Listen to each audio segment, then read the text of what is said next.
Assalamualaikum. Today our topic is how to make a sample and sample distribution. I have a question. आज के topic में वैसे मैं आपको बताऊंगी कि सैम्पल्स कैसे बनाए जाते हैं और उसकी जो सैम्पल डिस्ट्रीब्यूशन होती है वो किस तरह से बनाई जाती है. It's very easy question but थोड़ा लेंथी है, लेकिन क्वेश्चन बहुत आसान है. I have a question. मेरे पास वैल्यूज़ हैं 1, 3, 5, 7, 9 एंड 11. साइज़ 2 और साइज़ 3 में ये सैम्पल्स साइज़ बनते हैं, लेकिन मेरे पास जो अभी मैं साइज़ ले रही हूँ वो साइज़ 2 है. और मैं आपको बताऊँगी विद रिप्लेसमेंट. ठीक है, विद रिप्लेसमेंट में बताऊँगी. और फाइंड करना है हमने mu X bar is equal to mu. ये जो एक्स बार की वैल्यू आ रही है म्यू एक्स बार है. म्यू एक्स बार का मीनिंग होता है सैम्पल का मीन. ठीक है, और जैसे हमने अरिथमेटिक मीन निकाला था, I think first second videos I think मेरी है जिसमें मैंने आपको अरिथमेटिक मीन फाइंड करने का तरीका बताया था. इसी तरह से म्यू एक्स बार का मीनिंग होता है सैम्पल्स का मीन और म्यू का मीनिंग होता है पॉपुलेशन का मीन. मेरे पास ये जो वैल्यूज़ है 1, 3, 5, 7, 9, 11 ये मेरे पास पॉपुलेशन है. राइट, इसका जो मैं मीन निकालूंगी यानी कि मीन का फार्मूला होता है समेशन एक्स ओवर एन. जब मैं इसका मीन निकालूंगी तो वो निकल आएगा पॉपुलेशन का मीन. म्यू एक्स बार जो है वो है सैम्पल्स का मीन, यानी कि पहले मैं सैम्पल बनाऊंगी और फिर उसके बाद मैं उसका मीन निकालूंगी तो मेरे पास जो आंसर आएगा वो सैम्पल का मीन यानी कि म्यू एक्स बार हो जाएगा. सिग्मा एक्स बार स्क्वायर का मतलब है ये वेरिएंस है.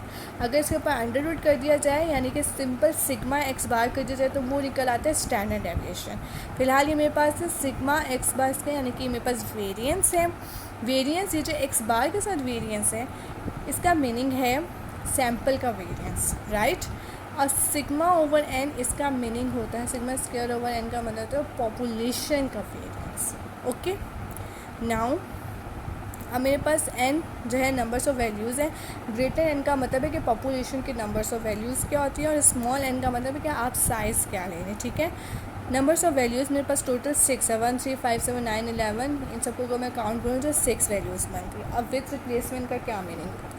विद रिप्लेसमेंट का मीनिंग होता है कि आप अपने सैम्पल्स बनाते हुए एक वैल्यू को रिपीट कर सकते हैं, यानी कि आपकी वैल्यूज़ जो है वो रिपीट होती चली जाएंगी. ठीक है, अब हम लोग स्टार्ट करते हैं अपने सैम्पल्स. ठीक है, सबसे पहले मैं आपको बताती हूँ विद रिप्लेसमेंट का फार्मूला होता है ग्रेटर एन और एन, यानी कि एन का एन लेना. ठीक है, ग्रेटर एन मेरे पास 6 है और 6 का अगर मैं स्क्वायर लूँगी यानी कि 6 का स्क्वायर लूँगी तो मेरे पास जो वैल्यूज़ आएंगी 36. दशमिन के जो सैम्पल्स बनेंगे वो 36 सैम्पल्स बनने चाहिए. अब मैं आपको बताती हूँ सैम्पल्स कहते हैं. सैम्पल्स बनाने के लिए सबसे पहले मैंने क्या करा, मेरे पास डाटा जैसा कि मैंने आपको बताया था मेरे पास डाटा क्या था 1, 3, 5, 7, 9 एंड 11. अब मैं क्या करूँगी, मेरे पास टोटल वैल्यूज़ थी 6, यानी कि मैं 1 को 6 टाइम लिखूँगी. ये देख लें आप, 1 को मैंने 6 टाइम लिखा 1, 1, 1, 1, 1, यानी कि 1 को मैं पहले क्या करूँगी 6 टाइम लिखूँगी. इसी तरह से मैं 3 को 6 टाइम लिखूँगी. फिर मैं इसी तरह से 5 को 6 टाइम लिखूँगी. पहले मैं 1 को 6 टाइम लिखूँगी, 3 को 6 टाइम लिखूँगी, 5 को 6 टाइम लिखूँगी, 7 को 6 टाइम लिखूँगी, 9 को 6 टाइम लिखूँगी, 11 को 6 टाइम लिखूँगी. ठीक है, उसके बाद देख लें आप, फिर मैंने क्या करूँगी सारी वैल्यूज़ में 6 टाइम लिख लूँगी. ठीक है, उसके बाद जो नेक्स्ट वैल्यू होगी उसमें मैं क्या करूँगी इन तमाम वैल्यूज़ को एक एक दफ़ा लिखती जाऊँगी. जैसे कि 1 को मैंने 6 टाइम लिखा, जैसे कि आप देख रहे 1, 1, 1, 1, 1. ठीक है, अब मैं इसके साथ जो वैल्यूज़ लिखूँगी वो मेरे पास सैम्पल्स की वैल्यूज़ है, जैसे 1, 3, 5, 7, 9 एंड 11. इसी तरह से मैंने 3 को 6 टाइम लिखा और 3 के साथ दोबारा मैंने रिपीट किया 1, 3, 5, 7, 9, 11. इसी तरह से मैंने 5 को 6 टाइम लिखा. अब मैंने 5 की वैल्यूज़ को दोबारा रिपीट किया 1, 3, 5, 7, 9, 11. इसी तरह से 7 को 6 टाइम लिखा, फिर इसी तरह से 9 को 6 टाइम लिखूँगी, फिर इसी तरह से 11 को 6 टाइम लिखूँगी और फिर जो वैल्यूज़ उनको मैं उनके साथ एक एक दफ़ा रिपीट करती चलूँगी. ठीक है, अब एक्स बार क्या है? एक्स बार हम लोग कैसे निकालते हैं, मिड पॉइंट कहते हैं वैसे इससे नॉर्मली, लेकिन मैं आपको बता दूँ एक्स बार कैसे निकालेंगे. हम 2 वैल्यूज़ को प्लस में यानी कि 1 + 1 divided by 2 is equal to 1. ठीक है, 1 + 1 divided by 2, 1 + 1 divided by 2 is equal to 1 + 1 is 2, 2 divide by 2 2 2 से कैंसिल हो गया. इट्स मीन मेरे पास आंसर 1 आ गया. ठीक है। इसी तरह से मैंने तमाम वैल्यूज़ को प्लस किया, डिवाइडेड बाई 2 किया क्योंकि साइज़ 2 था, तो 2 से डिवाइड किया और मेरे पास और वैल्यूज़ भी 2 थी, 1 एंड 1, 2 वैल्यूज़। तो मेरे पास ये सारी एक्स की वैल्यू निकली। 1 + 1 is 2, answer 1। 1 + 3 is 4, divide by 2 is 2। 1 + 5 3, 1 + 7 divided by 2 is 4। इस तरह से मैं सारी वैल्यूज़ को प्लस करती रही और 2 से डिवाइड करती रही। आप देख सकते हैं मेरे पास 36 सैम्पल्स जो हैं वो बन गए। 36 सैम्पल्स मेरे पास टोटल बन जाएंगे। ठीक है, अब हम बनाएंगे सैम्पल डिस्ट्रीब्यूशंस कैसे बनाए जाते हैं। अच्छा, मैं आपको बताती हूँ सैम्पल डिस्ट्रीब्यूशन कैसे बनती है। जैसे कि पीछे हमने एक्स बार बनाया था, एक्स बार में अब आप लोगों ने चेक कर लेनी कि सबसे छोटी वैल्यू कौन सी है और सबसे बड़ी वैल्यू कैसी है, कौन सी है।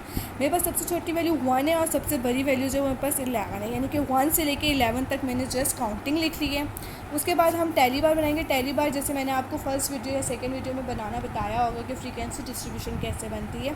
टैली बार बनाएंगे। टैली बार में मैं देखूँ कि 1 कितनी दफ़ा है, 2 कितनी दफ़ा है, 3 कितनी दफ़ा है, 4 कितनी दफ़ा है, 5 कितनी दफ़ा है, 6 कितनी दफ़ा है, 7 8 9 10 11, यानी कि मेरे पास फ्रीक्वेंसी आ जाएगी। जैसे कि आप देख रहे हैं 1 मेरे पास 1 टाइम है, 2 2 टाइम है, 3 3 टाइम है, 4 4 टाइम है, 5 5 टाइम है, 6 6 टाइम है, 7 5 टाइम है, 8 4 टाइम है, 9 3 टाइम है, 10 2 टाइम है, 11 1 टाइम है। ठीक है, इसके बाद एफ ऑफ एक्स बार का मतलब होता है कि आपने उसको उसके टोटल से डिवाइड करना है। अगर आप ये कॉलम बना लें तो ठीक है, अगर नहीं बनाएंगे तो इससे आपके क्वेश्चन में किसी किस्म का कोई ख़ास फ़र्क नहीं पड़ेगा।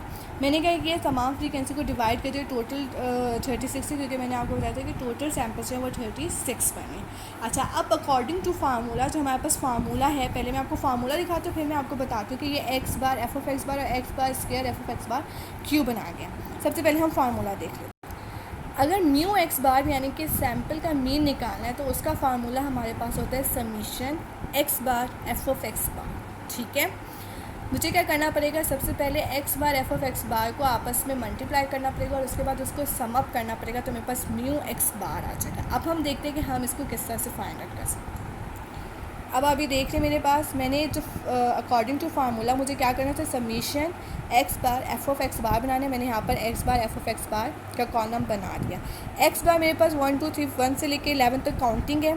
एफ ऑफ एक्स बार मैंने आपको बता दिया था ये 1/36 2/36 3/36 यानी कि फ्रीक्वेंसी है। ठीक है, अब हम क्या करेंगे, मैं एक्स बार को एफ ऑफ एक्स बार से मल्टीप्लाई करूँगी। इट्स मीन 1 इंटू 1 को मल्टीप्लाई किया 1 से तो 1, 2 2 ज़ा 4, 3 3 ज़ा 9, 4 4 ज़ा 16, 5 5 ज़ा 25, 6 6 ज़ा 36, 7 5 ज़ा 35, 8 4 ज़ा 32, 9 3 ज़ा 27, 10 2 ज़ा 20, 11 1 ज़ा 11। ठीक है, इन सबको मैं डिवाइड कर दूँगी 36 से, यानी कि मैं इन तमाम वैल्यूज़ को प्लस करूँगी और डिवाइड बाई 36 करूँगी, तो मेरे पास जो वैल्यू आई है वो 6 आई। ठीक है, ये मेरे पास क्या निकला है, सैम्पल का मीन निकल आया, जो मेरा फर्स्ट फॉर्मूला था। अब मैं आपको बताऊँगी वेरिएंस कैसे फाइंड करते। अब मैं आपको बताऊँगी वेरिएंस का, यानी कि वेरिएंस ऑफ सैम्पल का वेरिएंस कैसे फाइंड करते।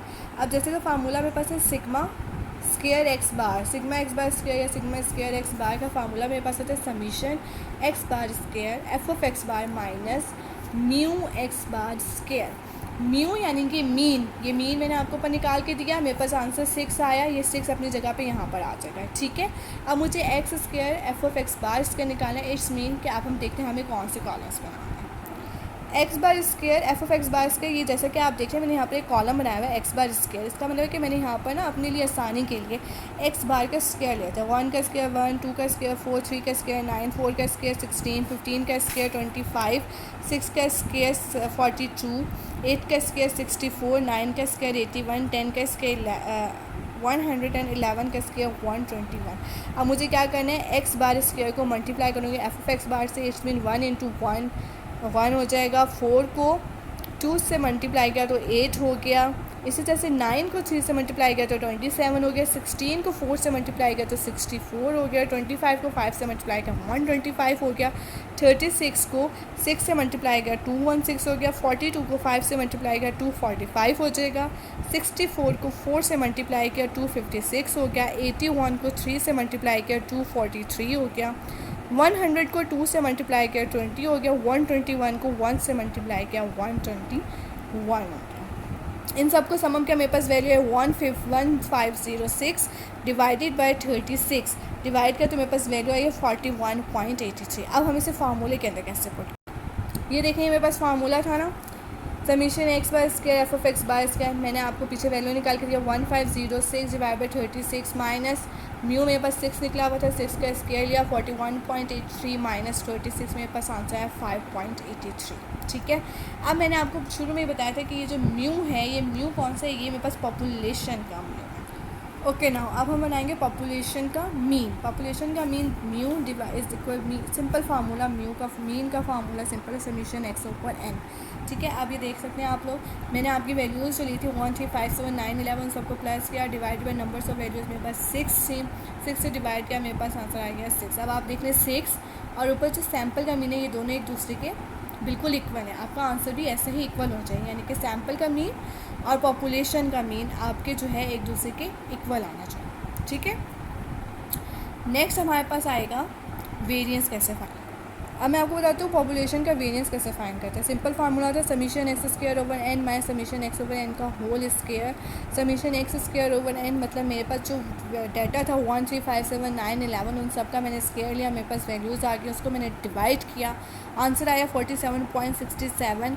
समीशन एक्स ओवर एन जैसा कि मैंने मीन निकाला था जिसमें मेरे पास 6 आंसर आया था, 6 का स्क्वायर लिया 36, मेरे पास सिग्मा स्क्वायर यानी कि वेरिएंस ऑफ पॉपुलेशन 11.67 आया। ठीक है, अब मुझे क्या करना होगा, सैम्पल वाली साइड और पॉपुलेशन की साइड को एक दूसरे को इक्वल करना होगा। सैम्पल की साइड को का फार्मूला मेरे पास था सिग्मा एक्स बार स्क्वायर यानी कि sigma square X bar variance of mean is equal to variance of population divided by size. ठीक है, वेरिएंस ऑफ मीन जैसे कि मैंने आपको निकालना बताया था, आंसर 5.83 था। वेरिएंस ऑफ पॉपुलेशन मेरे पास 11.67 डिवाइडेड बाई 2 5.83। आप देख सकते हैं 5.83 सैम्पल का भी और 5.83 पॉपुलेशन में, दोनों एक दूसरे के इक्वल हो गए। I hope do you like my video. Any curies any problems आप मुझे कमेंट्स बॉक्स में कमेंट करके कोई भी प्रॉब्लम हो वो पूछ सकते हैं। अल्लाह हाफिज़।